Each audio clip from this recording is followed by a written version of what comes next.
Welcome to Real Chicks Rock presents Real Discussions. I am your host, Michelle Dawes-Bird, and as always, I'm super excited, and today is no exception. Listen, there's so much stuff going on. The weather is changing. You know, I feel a way when it's getting warmer and the sun is shining a little bit more. We sprung ahead last Sunday, and I'm starting to feel the vibes, and things are happening, and parties are going on, and events, and people outside, and it's just a good feeling. But today,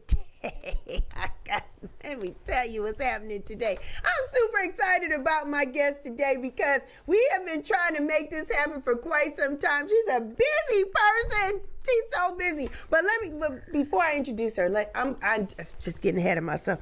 Let me breathe and let me calm down.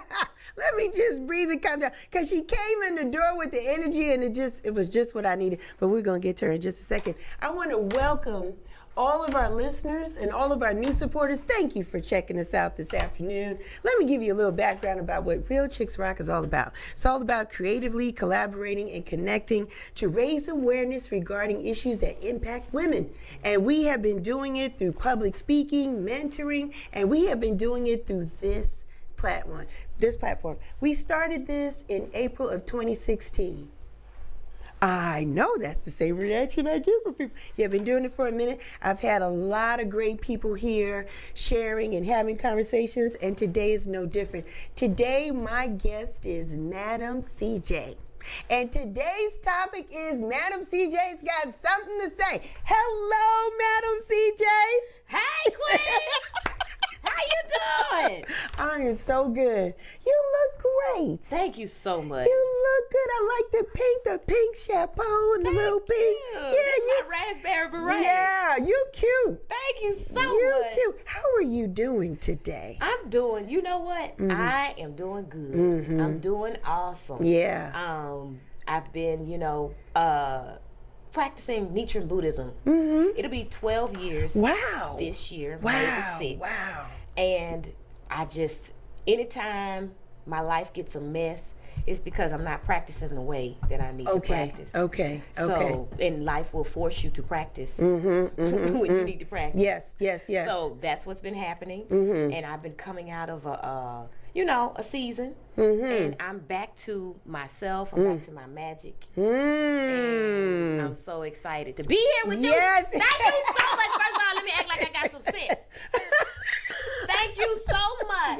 Yes. For having me. Oh, you're welcome. And thank you for always being the same every time from the time I met you. That means a lot. Oh, thank you. I appreciate you for having me. So you're welcome. You're welcome. I'm going to ask you, I know I'm jumping around, but you mentioned that you've been practicing Buddha, right?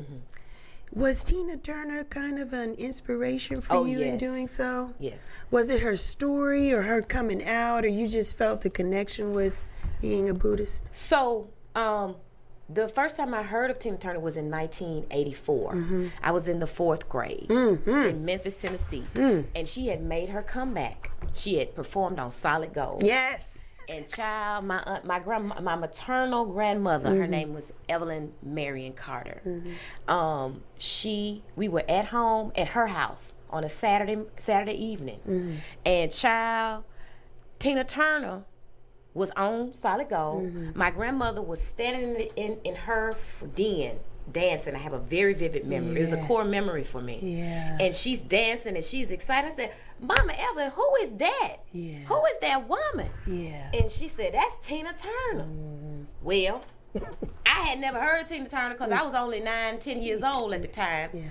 And so that stuck out. Then my aunt Gail, who passed away in 2020, who's responsible for me being an artist, gave me the go-ahead and the confidence. She bought her autobiography, I, Tina. So I read that autobiography at 9, 10 years old. Wow. Yeah, that's what we did, back then. Yeah, before yeah. the internet. Yeah. We read books because, it used to be illegal for black people to read. Right. So, anyway, I had to read this book because my grandmother was so inspired. I never seen her like that. So then when I did my album release at Centennial Park. Wind Down Wednesday. Wind Down Wednesday. I might have been there. Yeah, you might have been there. Shelley Winter told me. He told me. Yes. He said, I want for you to come perform. He said, I want for you to come perform, but you have to tribute a legend. I said, oh, child, that's easy. I'm going to do anime. Because she's a Sagittarius. She's from Nutbush, Tennessee. Yeah. I'm from Memphis, Tennessee. Yes. And I knew that I was not going to make it in show business until I entered my 40s. Because I was a fool out in these streets before. Yes. You were cute, though. Thank you. Cute and wild and just reckless. But thank goodness for Nam Yoho Renge Kyo. Yes. So anyway, I had a vision board up. She was on the vision board when Shelley offered me that deal at Centennial Park. I said, okay, I'm going to tribute Tina Turner. So I'm doing all this. I'm practicing Nutbush. I'm practicing Proud Mary. I'm working with Joy on my vocals. Yeah. And something said, you need a spiritual practice. And goddess worship is great, but you need something that's going to ground you. Wow. I said, well, since she did all this, let me go and try this Nam Yoho Renge Kyo. So, girl, I'm just listening to it on YouTube. I'm not opening my mouth and saying it. But I looking back, because that planted the seed in me, my life has always been mystical and like really lucky because I'm a Sagittarius. However, it really needed something else, right? So anyway, I placed the chant. Daimoku is what the chant is called, Nam Yoho Renge Kyo. I placed the video on my Facebook page. And the man who shakabuku'd me, and shakabuku means basically somebody they're recruiting. Right. He saw the chant, he saw the video on my page, and he was like, you chant Nam Yoho Renge Kyo. He inboxed me. I was like, nah, I'm just listening to it. He was like, well, I want to invite you to dinner at my home. Wow. I'm going to cook dinner for you, and I'm going to talk to you about this spiritual practice. Sure, I'm going to eat, honey. It's free. And he wasn't trying to get in my drawers because he's gay. I'm going over there. So that's what I did. That's what you did. And that's how we became. Right. Wow. Let's take it back to Memphis, Tennessee. Okay. As a little girl, what was your musical soundtrack as a child in Memphis, Tennessee? What were you listening to at that time? Girl, I remember the first time I saw Dirty Mind by Prince. I was enthralled and scared and captivated. How old were you, remember? Ooh, this was 81, so I was 5. No, wait. I was born in 74, so 6 years old.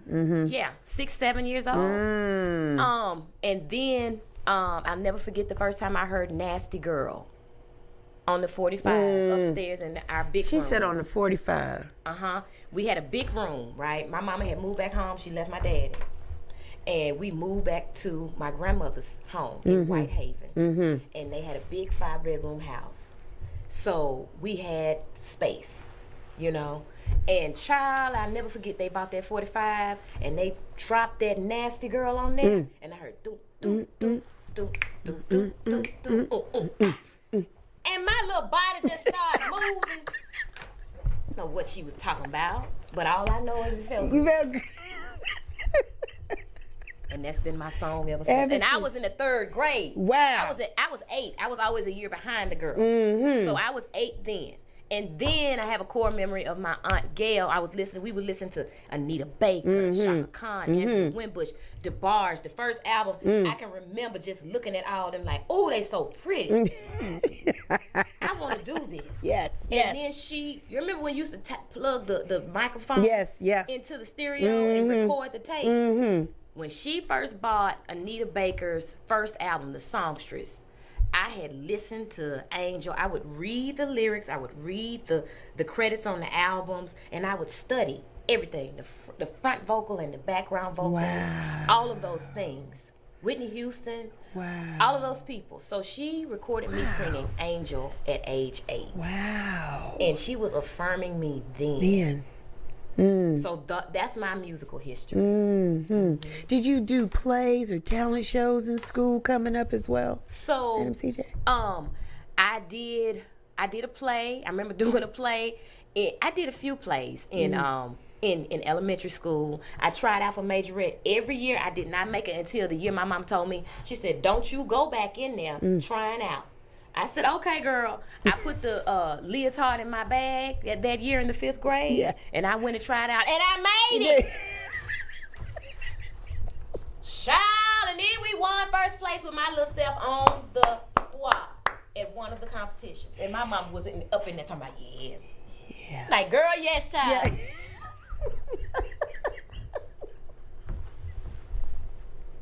So, how was high school? You are a great storyteller. I don't know how I'm going to get through this interview today because I am tickled because I see you, and when I see you, it's in a loud space, the music is going. We don't always get a chance to talk. Yeah. So you are really tickling me today. How was it for you in high school? Were you singing and doing talent shows then and were you sneaking out and doing clubs? Tell me a little bit about the high school years because you look like you could, it was about that life. But don't let me put nothing out there that wasn't there. Okay. What happened? High school. Well, this is the thing. My mama, we moved from the area that we were living in, which was mostly black, and she moved us to the suburbs. Okay. So I thought I was going to go to Whitehaven with my friends. Child, she had us out there in white folks' neighborhood. So it was adjusting to not having majorettes, no candy lady. Yeah. And so when I got out there, I was just trying to feel my way. Right. In a white space. Right.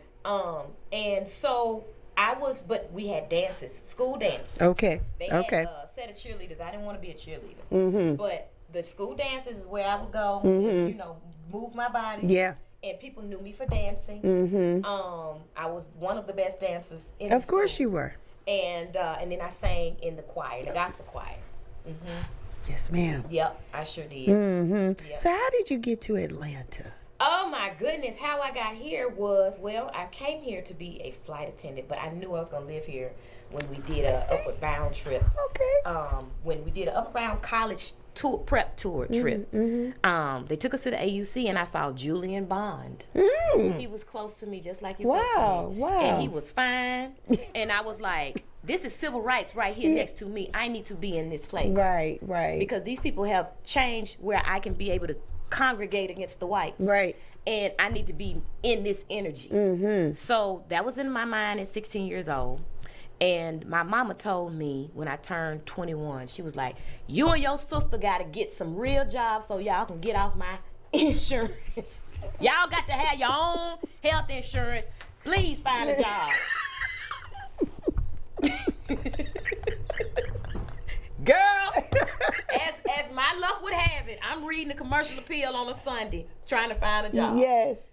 And I see this ad for flight attendants. Okay. You can be based in Macon, Atlanta, or Dallas. Nice. All right. So I said, this is it. We didn't have a computer at home, but I went to the University of Memphis, which was Memphis State then. I went to their computer lab. Typed up my resume. And went and got a envelope, 8x10 envelope, this color. Yeah.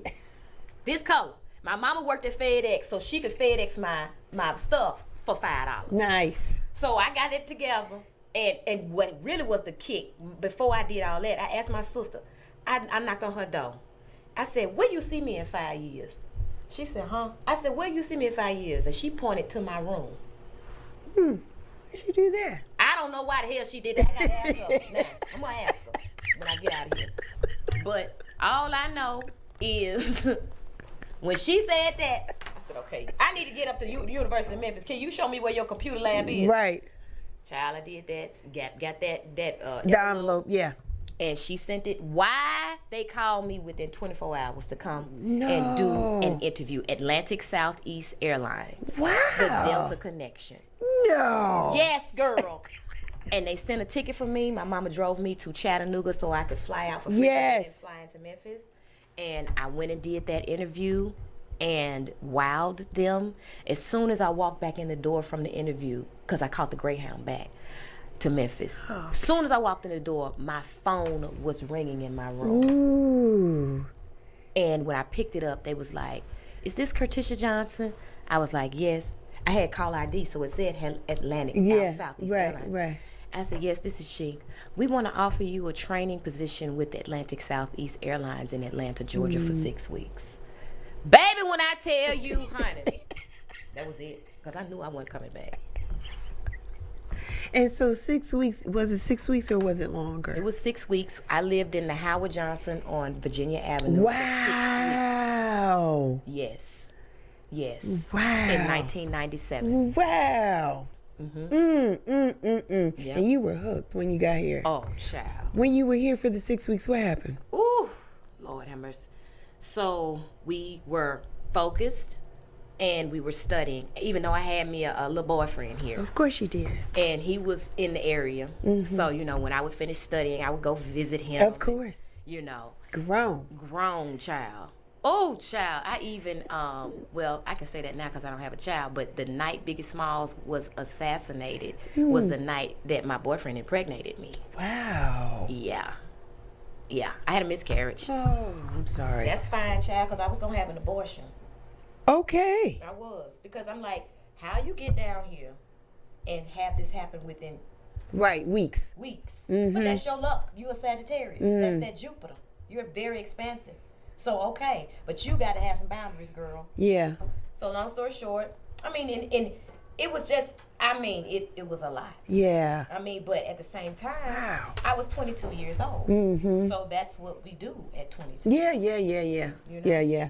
Have a lot of fun. Have a lot of fun. Yes, child. So you're doing the training for 6 weeks. Are you trying to get the buzz with singing? Are you making those connections here? Because you were killing it in Memphis. Well, the thing about it was I really wasn't killing it other than just, you know, dancing. Okay. And dancing in the nightclubs. Okay. Being known for that. All right. But there was no, like, Memphis people really aren't nurtured at the time other than your family. You know, you get a good job. You get a good husband. You don't really live out your dreams.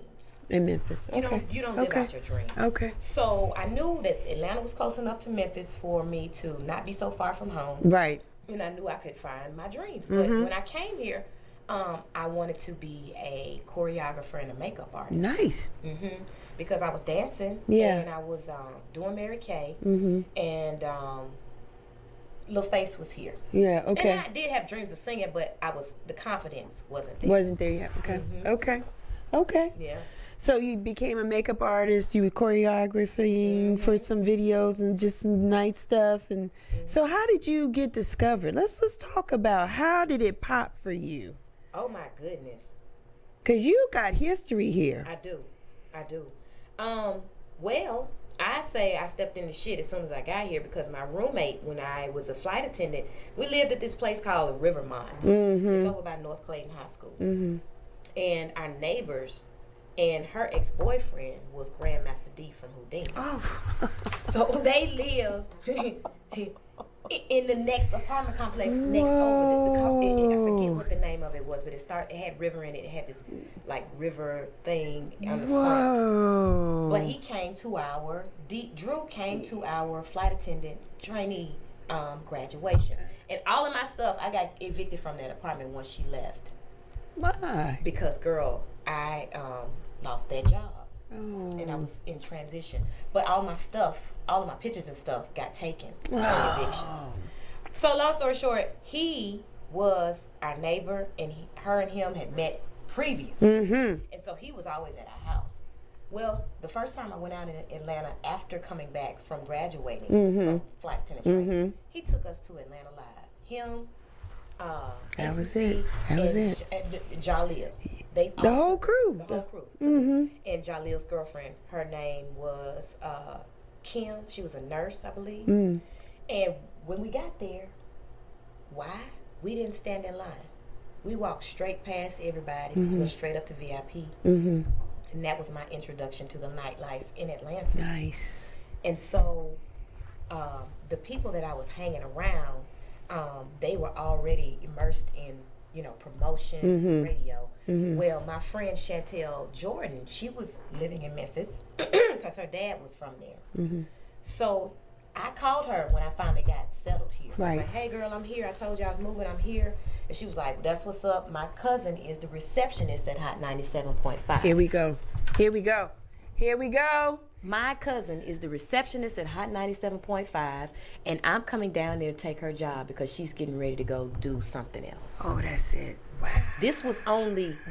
My roommate left me She went back to Jackson. Child, she was ready to get back to Jackson.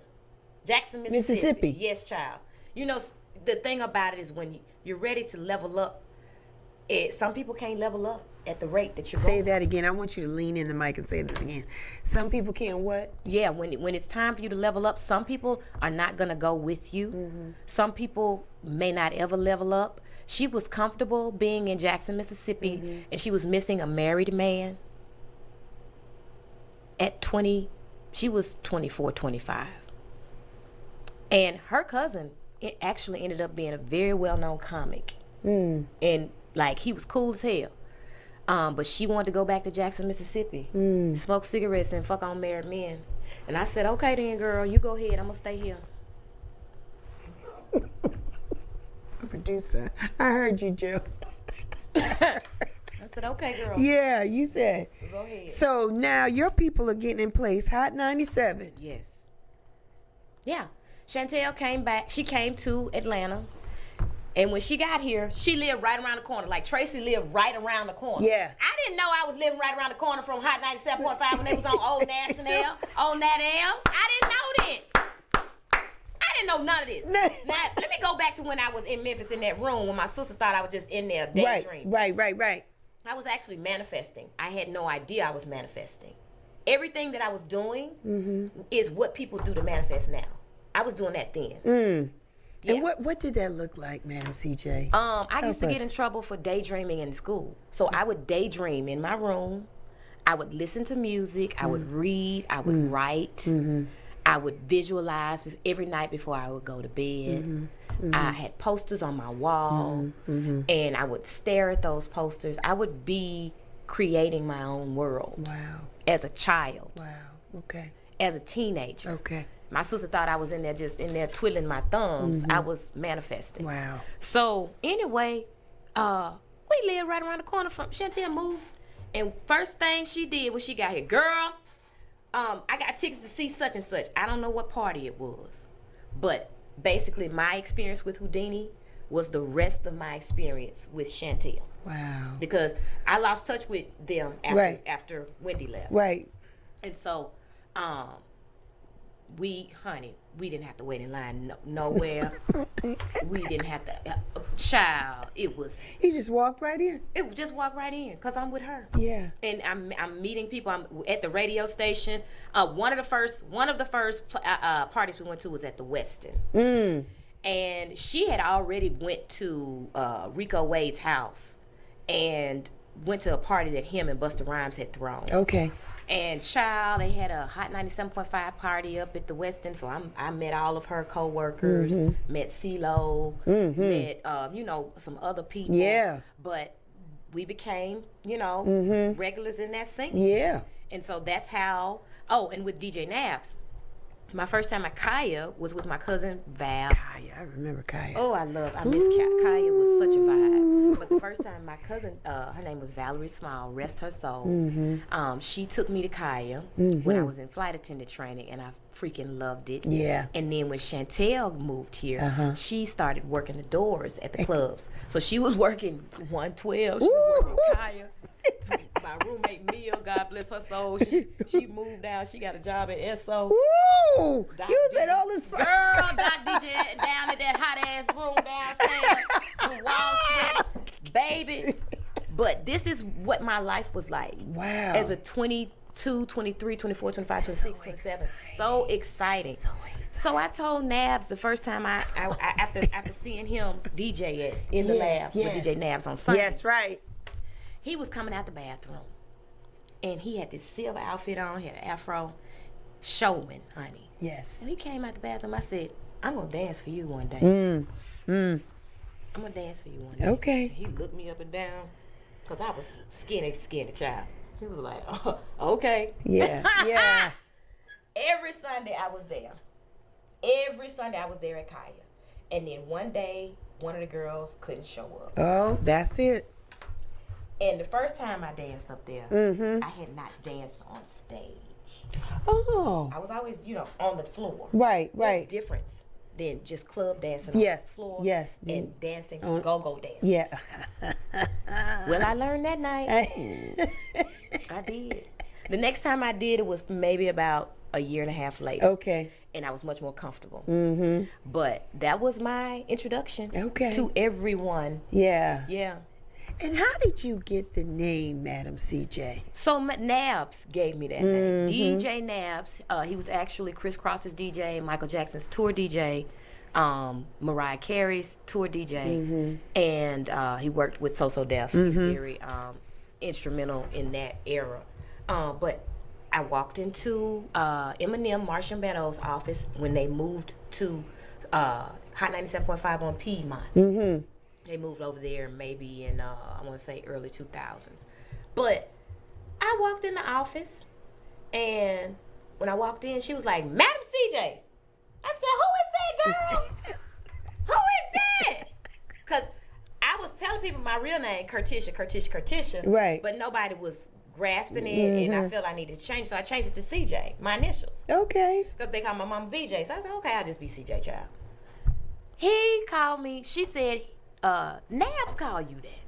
I said, for real? She was like, yeah. I said, well, shit, if Nabs call me that's dope. That's dope as hell.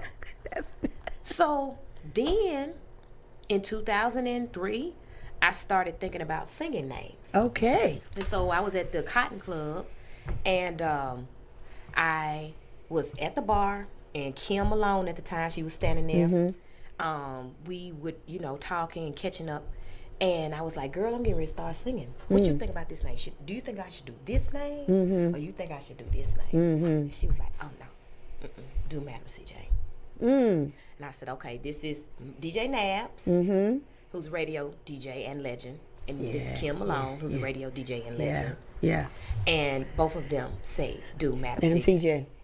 Girl, that was all I needed. Yeah. So those two solidified that name for me. Been rocking with it ever since. Yeah. You don't deviate from that at all. No. I want to ask you culturally, Madam CJ, because you've been around since the early beginning, like when Atlanta was really starting to get a spotlight on itself as a city. An influencer with music and culture, activism and everything else. How does that compare with what you're seeing and sensing for Atlanta today? Whew, it's changed though. It's changed. So I'll say this. I've been, I was really in the house during COVID. I really wasn't going out much. Yeah. And now that I'm venturing out, because I will isolate.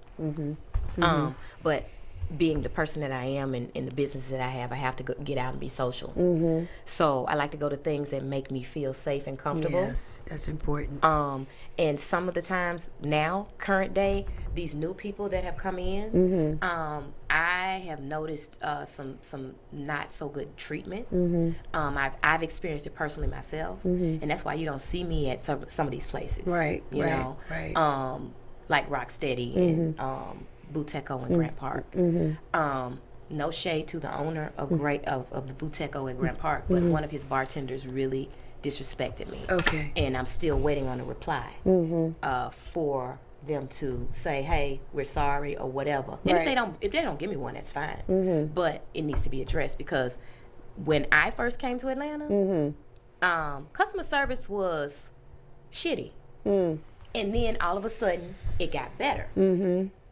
And when we would go to different places, people would treat you like they wanted you to be there. Right. Okay. That's important. So that's why I'm a creature of habit. If I'm going to a place and I feel safe there, that's where I'm going to keep going. So I feel like it's changed in regards to, you got these newcomers coming in. They don't know who's who. There's no respect for who's who until they find out, like I noticed when I post on Instagram the stuff that I've done in the past 28 years that I've been here for the kids that weren't even born. Yeah. And then they see it.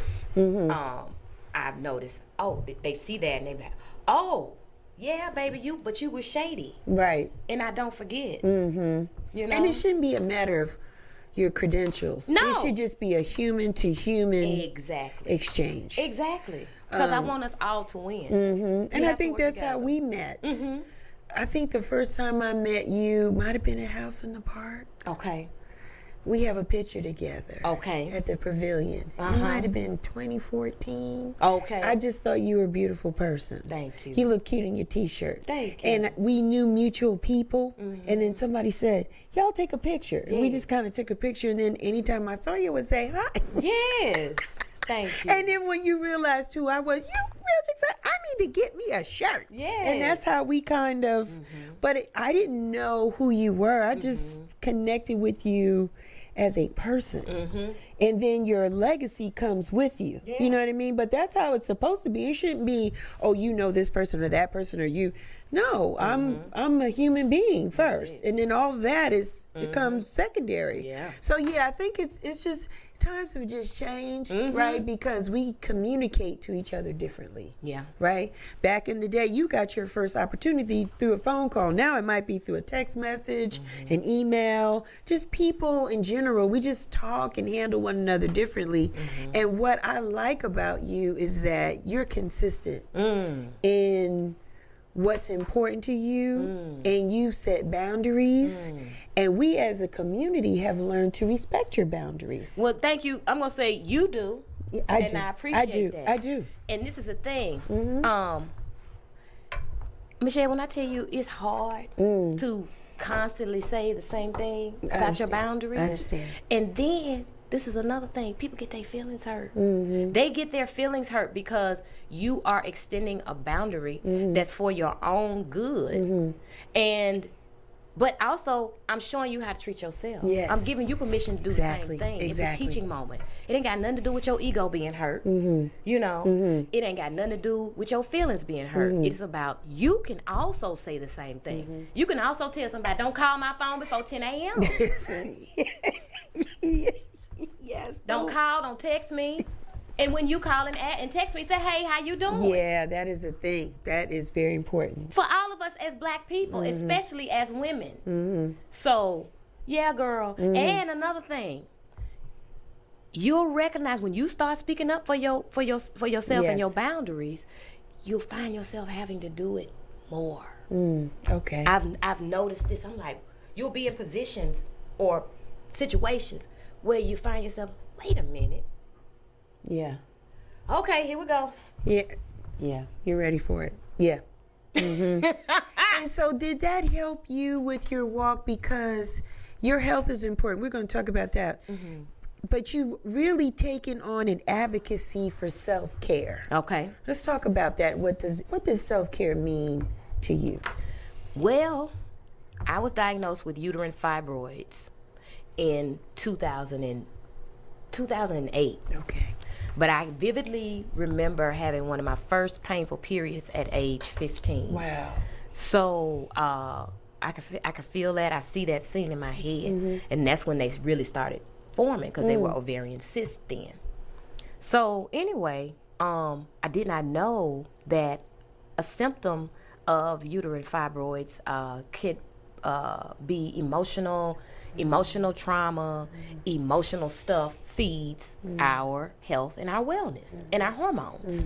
So if we're not processing our emotions, we are, that has to go somewhere. Yes, yes. So I learned that really your voice is what matters. Okay. And the words you use matter because we're magical beings. Yes. We are divine beings. So we have to be intentional and strategic with our self-care. So Anana Harris Paris, she created, that's my good girlfriend. Yeah, we like Anana. We love her.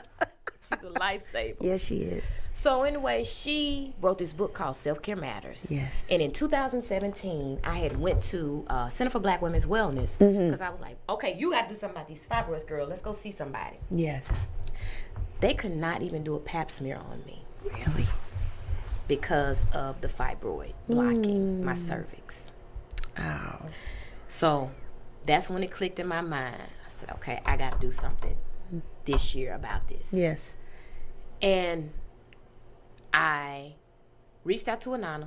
I got the Self-Care Matters book. Yes. Started reading the book and started speaking up for my needs. Asking myself every morning, making a habit, asking myself, what do I need this morning? Yeah, What do I need today? Because I used to wake up and be like, oh, what I gotta worry about today. Yeah. You know? Yeah. But I said, no, what do I need? And something said, okay, your good girlfriend, Chef Aki, gave you a book.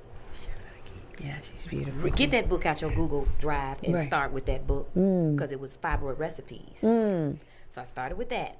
After I started reading Anana's book. Then I said, I need to get a yoni steam seat.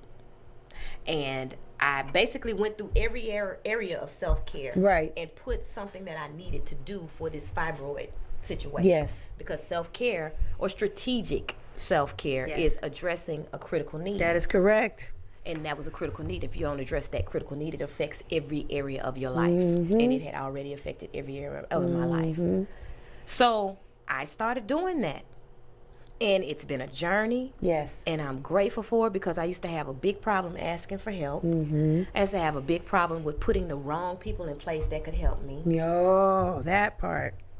And in 2020, I reached out to Anana since we was gonna be in the house. Reached out to, hey, I want to be a self-care ambassador. Yes. What can I do? She was like, okay, we're gonna do a 7-day intensive training. And so that is what happened. And ever since then, I've been on a journey for myself, but also really wanting to connect with Black women who need this work. Yes. Because I tell you, once you start doing this work on yourself, you become very in tune with people who need this work. Yes. Yes. You know, and it's just been something to see, because some of us really don't do the work until it's too late. We are reactive, we're not proactive. Yeah. And we have to be proactive, especially as Black women. Yeah. It's hard, Madam CJ, because the first step starts within. You have to look at yourself. You have to ask the question, what do I need today? You have to speak up. You have to open up your mouth. You have to identify your needs and not be embarrassed. That's the other thing. We feel embarrassed, or we feel like we're being a burden because we're asking, because we think we're supposed to don this cape and be all things to all people all the time. And that is a false narrative. It is. I don't know where it came from, but I've aborted it. I'm like, no, if I need it, I'm going to say it. If I need to cry, if I need to be happy, if I need to dance, if I need to sing, whatever, if I need to just sit still, if I need to say no, no is a whole sentence. A whole one. You know what I mean? And so it is, you have done the work, and people can see that, and there's resonation. Like, people can resonate with that. Not only Black women, but the men too. Really? You act like you don't know. They be in your Facebook commenting. Child, you know what? Those The good brothers. We talk about the good brothers. You got a good community of men. I do. That support you. I do. They like you. They support you. They love you as a sister. They do. And when you go out there and get to say, they be like, I know that's right, Madam CJ. They be co-signing on some of that stuff. Or some will say, I didn't even think of it that way. Thanks for bringing it to my attention. Good. Yeah. Good. Because Madam CJ got something to say. Thank you. Now, from the health, I want to stay on that, because you were doing Self-Care Sunday, Transformation Tuesday, Womb Wellness Wednesday. Yes. Then you started sliding over. I saw some beautiful high heels, like this high, when we started dancing at, was it Joe's? Where were you dancing, learning to do pole dancing? Oh, so I'm a dance fitness instructor. That is right. At Vertical Joe's. I started my sensual dance fitness journey in 2016. And then I lost a friend of mine in 2017, so I really just stayed in the community. Yeah. But it's been a lifesaver. I love the pole dance. I love the sensual floor work. I love the heels. I just love how it makes me feel. I love how it makes me look. Yeah. Even though I have this pooch right now, I still feel sexy. Yeah. You And- move sexy. Thank you so much. It has helped me with it. And another thing, let me talk about the benefits, the health benefits. Yes, of it. yes. The mobility, mobility, the hip mobility, the pelvic mobility, the mobility with the knees, Because you have nice legs, Madam CJ. Thank you so much. Thank you so much. And so it's been a lifesaver, especially in I'm in perimenopause. So it's been great for this journey that I'm in my life. a great workout, fun. And if you can't wear heels, you can still do it barefoot. Yeah. And if you can do it barefoot, you really got some strength. I can't even climb the pole barefoot. Okay. All right. I can climb it in them 7-8 inch heels. Yeah.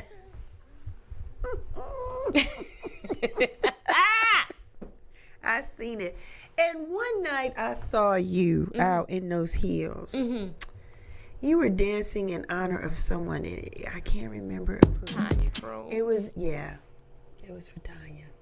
My sister. Yeah. That's my sister. Yeah.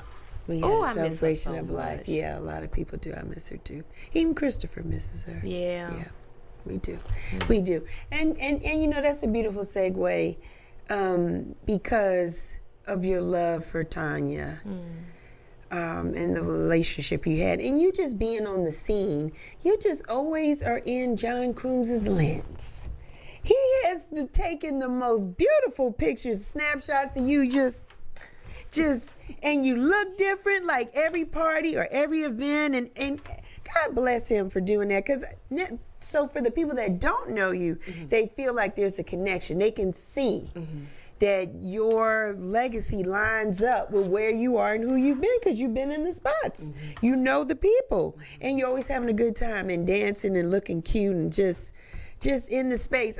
There hasn't been a throwback that he shared that you ain't in it.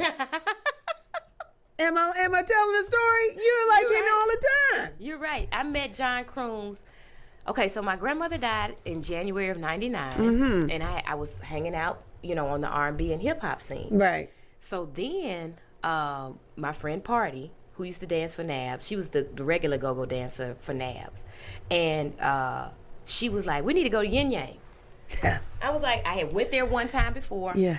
And I went on like a Wednesday night, and it really wasn't my cup of tea then. But then, this time in my life, I was 25, and I guess I was tapping back into the bohemian side of me, because I've always been like a bohemian mystic. And so, anyway, I had met Brian Scarlett. Yes. Met him at Esso. Child, Esso Kaya. Met him there. Yes. And he was working the door at Yin Yang. And so, Party was like, we're going to go to Yin Yang. It was during the summertime, like it's coming up now.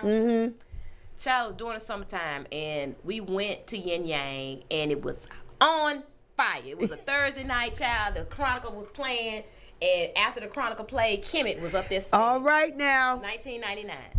Honey, I'm dancing. I got these little booty shorts on, and heels. Me and Party, we getting down, child. My hair's red. Dancing.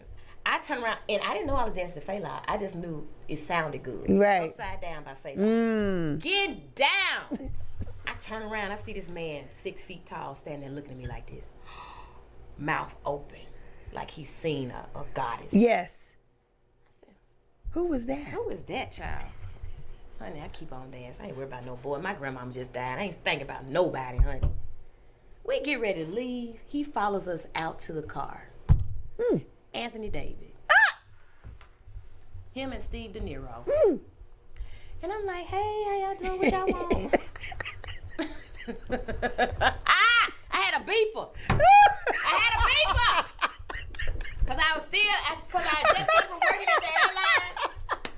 Baby, that beeper, when I gave my beeper number, we still had house phones. I didn't have no cell phone. Yeah. Child, I gave my beeper number. He texted me or beat me one night and left a voice note and said, hey, I'm going to Yin Yang. I said, okay, and went that night and gave him my number again. Not gave him my number again. I invited him to the house. Okay. And when he called me, he's like, okay, I'm coming to your house. I was like, you bring your guitar since you play so good. Because I had never seen him play. He came over there and he played me. Believe Me, he played Part of My Life, and he played Cheating Man in 1999. That's what I was doing, because I wasn't thinking about him until he opened his mouth and played that guitar. And I was like, oh. Okay. I get it now. And you finna get it.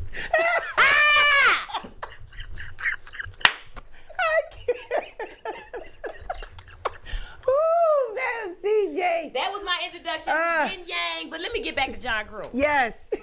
So anyway, girl, I'm going to Yin Yang now, honey. I got my little boyfriend down there and stuff. I'm dancing, carrying on. And John Crooms is walking around with his camera. He had locks then. He's wearing a bandana. And he take my picture and then come and give it to me the next week. Wow. I said, how much money I owe you? Do I owe you anything for this? No. I didn't know who he was. Yeah.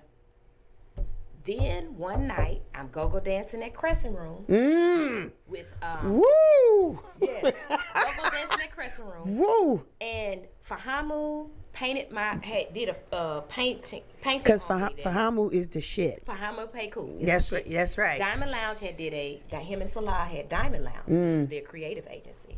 So I was a model for them. And they had joined forces with Kim Coggins and Renee Brown and Jolene Coggins when they had the Tees and the Envy store in Little 5 Point. So I was one of the models for the show. And Fahamu had painted me up, my breast and stuff. And I'm up there go-go dancing, one of my titties hanging out, painting in a Diamond Lounge cut-up T-shirt. I had did my own weave. I was really cute. I still got the picture.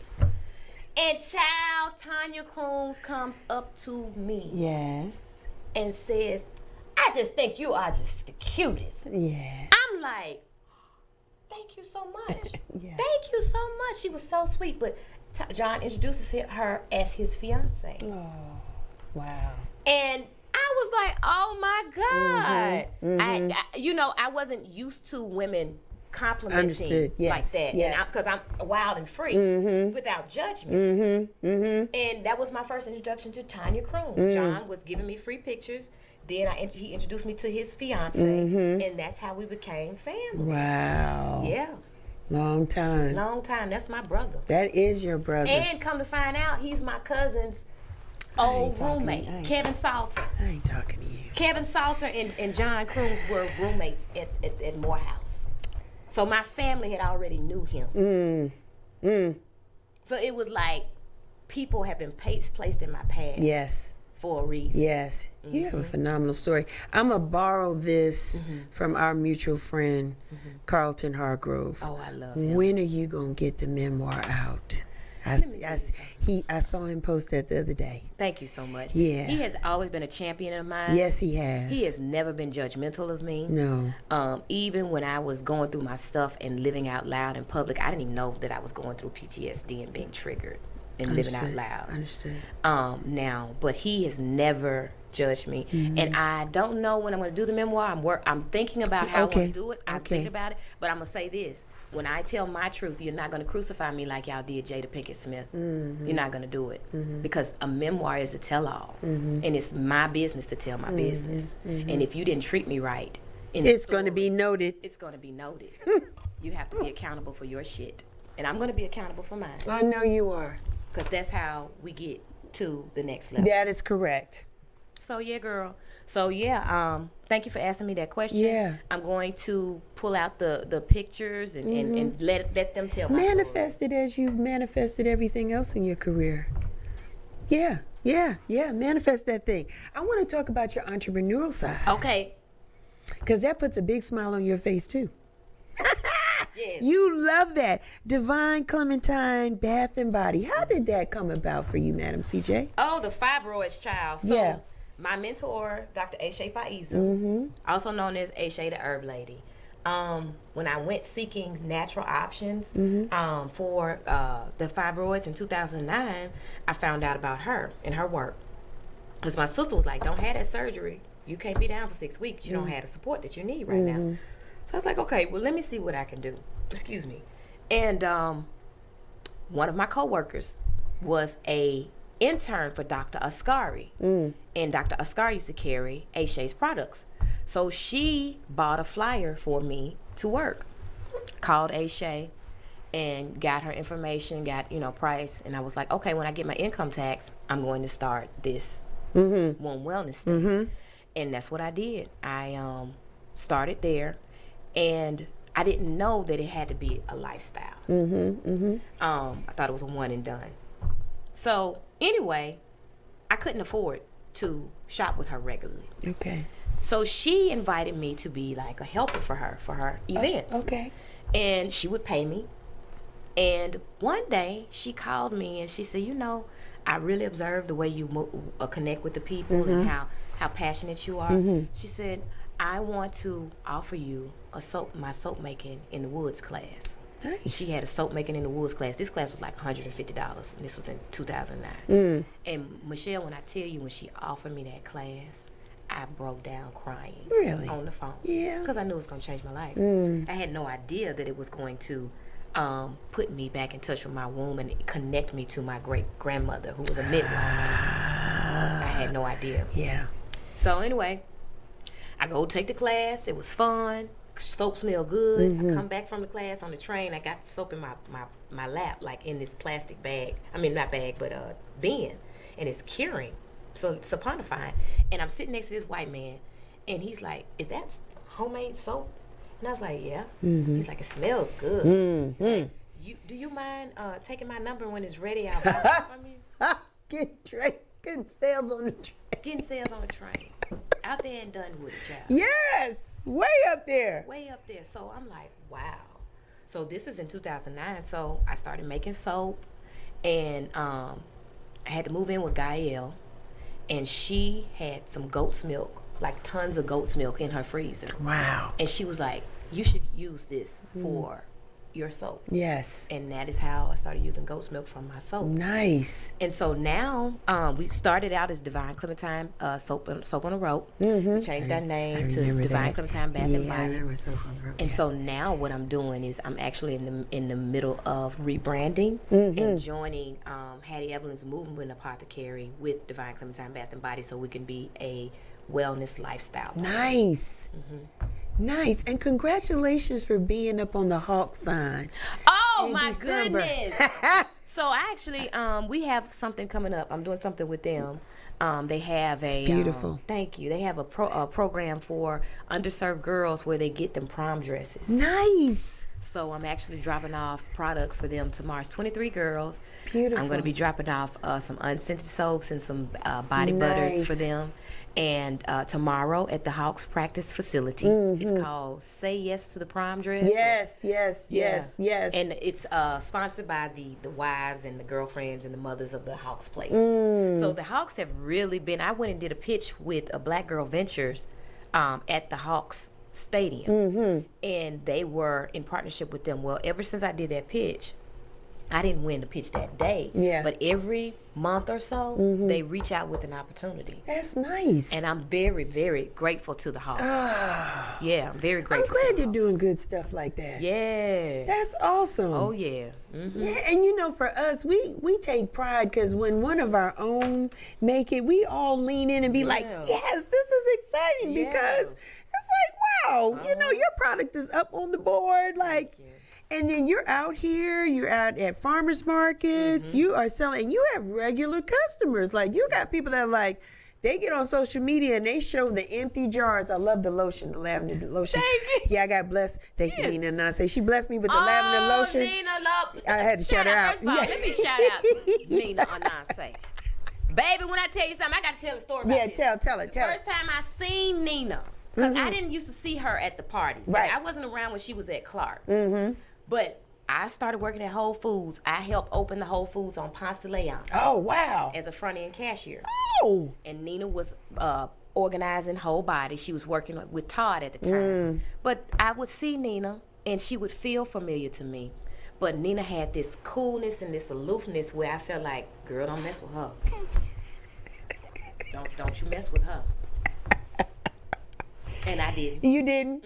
Yeah, okay. And then one day she said something to me. And she said, I saw you on John Croom's or something. She said that. I said, okay. Yeah. She's cool. Yeah.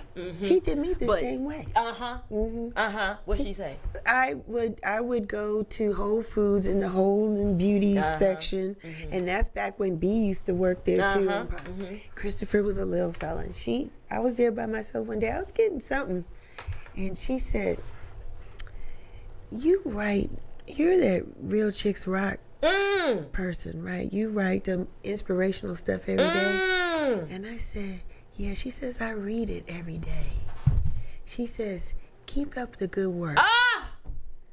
And I said, holy moly. Girl, you gonna make me cry. That's what she said to me. And so she has always been a supporter of Real Chicks Rock. She supports good things.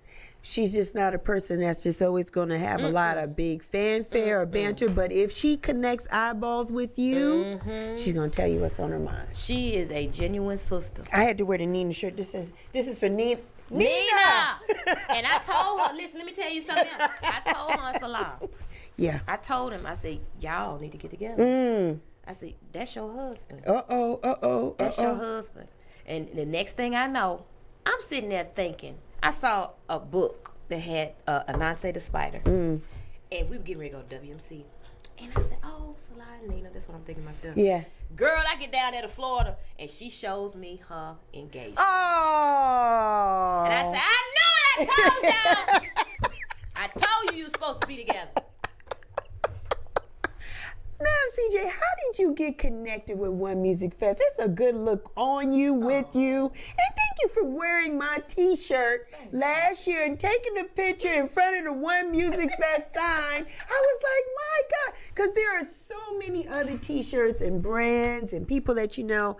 And I'm honored that you did that. So how is your relationship with them? I know it's been long standing, hasn't it? Yes, so I used to sing down in Sugar Hill when Jay Carter, Freddie Luster, and Richard Dunn owned Sugar Hill. I performed down there a few times, and then he joined forces with Ornike, and I met Ornike through Margaret. God rest her soul.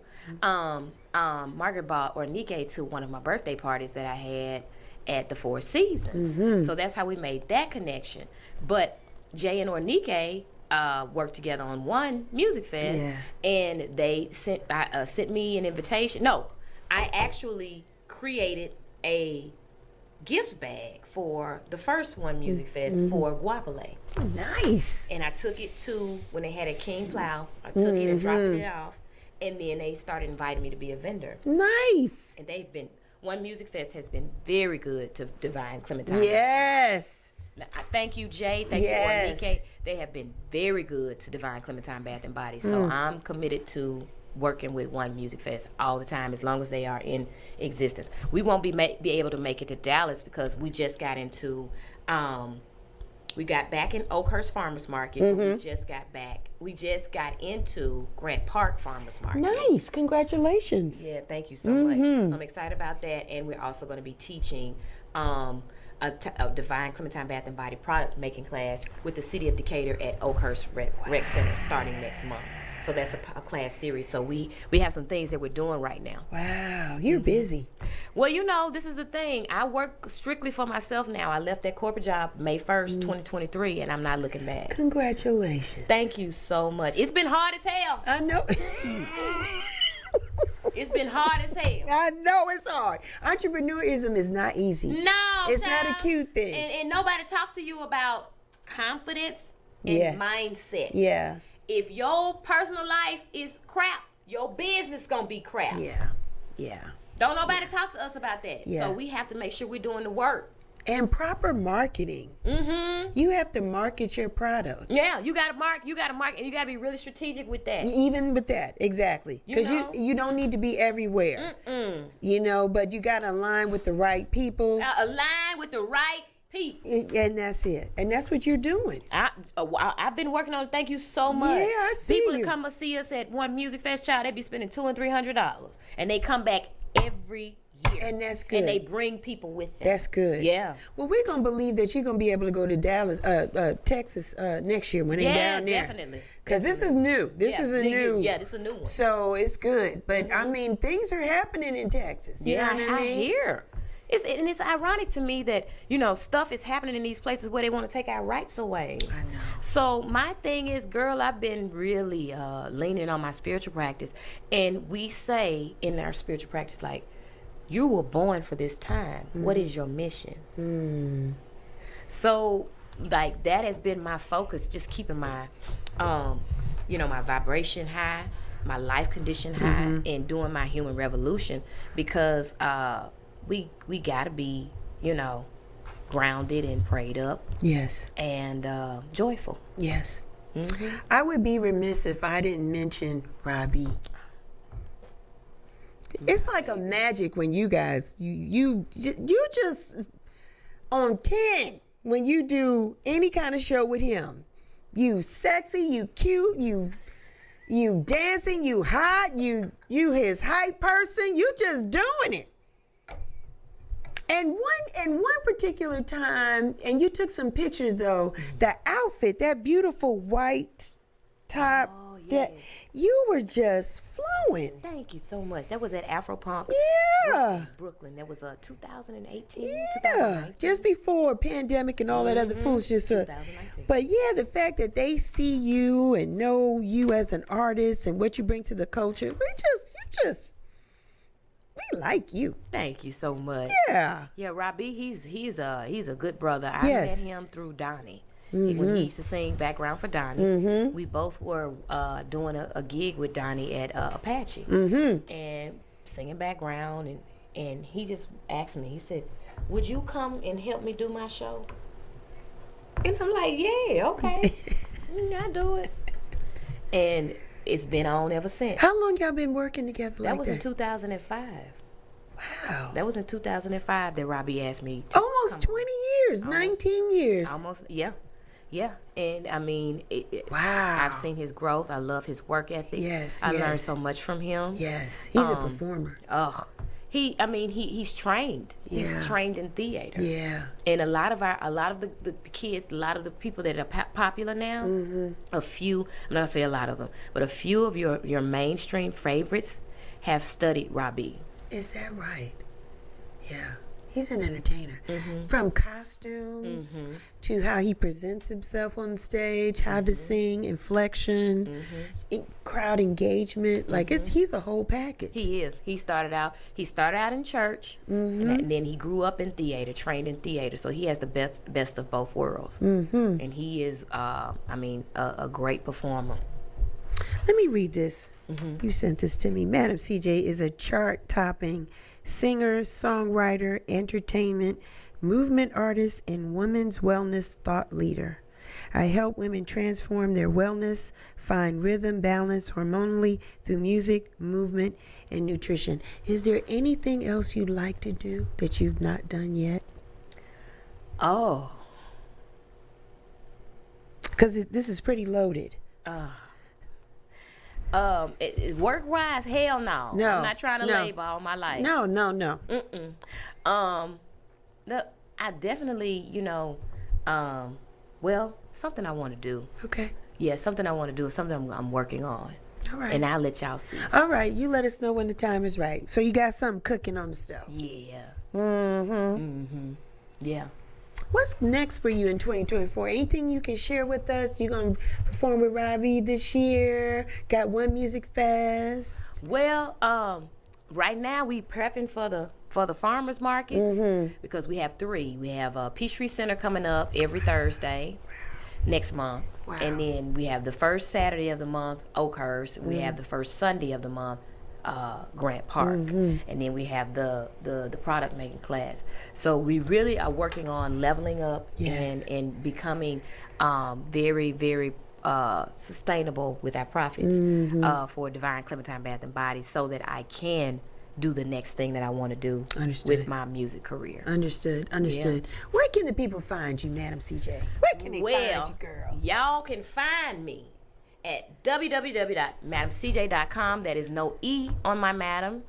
It is a palindrome, so it's spelled the same way forward and backwards. No, that's right. MADAMCJ. And then you can find me at www.divineclementinebb.com. I am currently on social media. However, I'm doing my best to divest as much as possible from social media. Me too. And only be there when I have something to lead you back to madamcj.com or divineclementinebathandbody.com. Good stuff. I'm peeling back on social media too. You have to. It's good. It's good. Yeah, it's good. It feels good. Feels good to peel back. Y'all know where to find me. You know what? I enjoyed this. This was fun. Yeah, I had fun too. Thank you so so much. I got to learn a lot about you. Oh, thank you so much. I mean, and I listen to your interviews and talks and your write-ups and stuff. I think you dropped some nuggets on me that I did not know. So thank you. Thank you. I wish you all the best in everything that you do. Nothing but continued success. Let us continue to feel good with your products, your smile, your voice, your music. Just being Madam CJ. We just gonna dance on the dance floor. We gonna just have a good time when I see you. Yeah. Always good to see you. Thank you so much. Thank you, Michelle. Oh, I appreciate it. yes. Y'all know me, Real Chicks Rock. Y'all can find me anywhere, everywhere. I'm on Instagram, Twitter, Facebook, realchicksrock.com. Go out there and cop you a t-shirt. It's time. We about to peel these coats off, all that good stuff. But listen, I always want to leave you with this. My inspiration and hero on radio was Frankie Crocker on WBLS 107.5 in New York. And he used to end his show with this.